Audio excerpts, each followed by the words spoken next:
ফাঁস হওয়া ফোনালাপ কাল হয়ে দাঁড়ালো থাই প্রধানমন্ত্রী পেতোংতার্ন সিনাওয়াত্রার। সিনাওয়াত্রার পদত্যাগের দাবিতে শনিবার দেশটির রাজধানী ব্যাংককে হাজারো মানুষ বিক্ষোভে নামেন। প্রতিবেশী দেশ কম্বোডিয়ার সঙ্গে সীমান্ত বিরোধকে ঘিরে প্রধানমন্ত্রীর একটি ফোনালাপ ফাঁসের পর এই বিক্ষোভ শুরু হয়। ফলে নানা সংকটের কারণে চাপে থাকা পেতোংতার্নের জোট সরকার ভেঙে যাওয়ার শঙ্কা আরও বেড়েছে।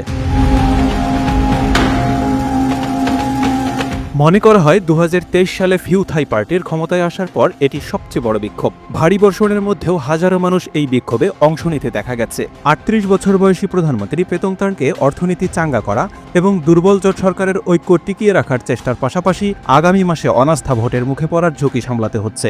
বাংলাদেশের প্রথম ইমিউনিটি বুস্টার সমৃদ্ধ ফ্যান্টাস্টিক হ্যাপি এনার্জি বিস্কিট। বিক্ষোভের অন্যতম নেতা পার্নথেপ পোরপংপান বলেন তার সরে দাঁড়ানো উচিত, কারণ তিনি সব সমস্যার মূলে।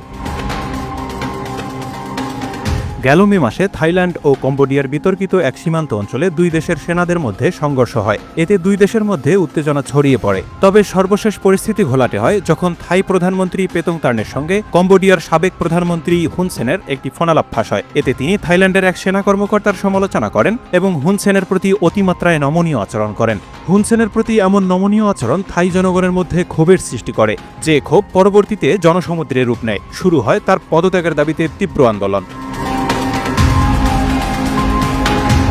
থাইল্যান্ডে সেনাবাহিনীর প্রকাশ্যে সমালোচনার সুযোগ নেই বললেই চলে, কারণ দেশটির সেনাবাহিনী রাজনীতিতে দীর্ঘদিন ধরে ব্যাপক প্রভাব বজায় রেখে আসছে।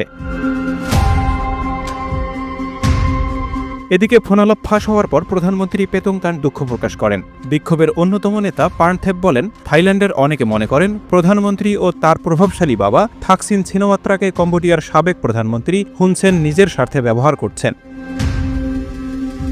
Mahmud Rafi, NTV online.